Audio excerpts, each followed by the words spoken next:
घर सौतिन संग जाला सैया चश्मा वाला। देव घर सौतिन संग जाला सैया चश्मा वाला।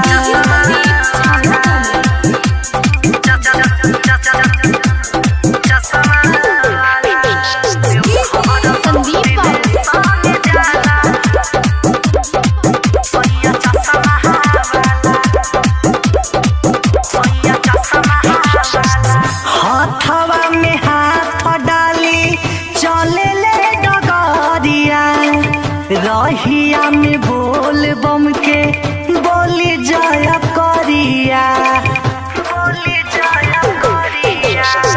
हथवा में हाथ डाली चले ले डगरिया रहिया में बोल बम के बोली जय करिया। देखी के रहन कर जुआ हरे ए सखी सौतिन संगे जाला जल ढारे।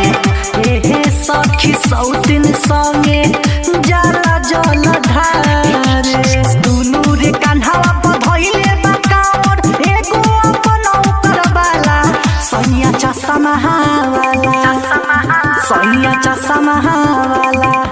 देव घर सौतिन संग जाला सैया चश्मा वाला।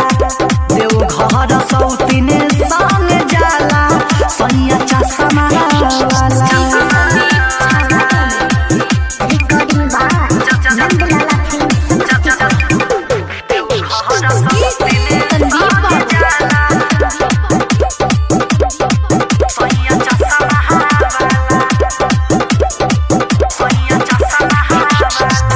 चार चिलम गाजा मारी भइल बारे मगन संघवा में गहावत जाली भोला जी के भजन भोला जी के भजन।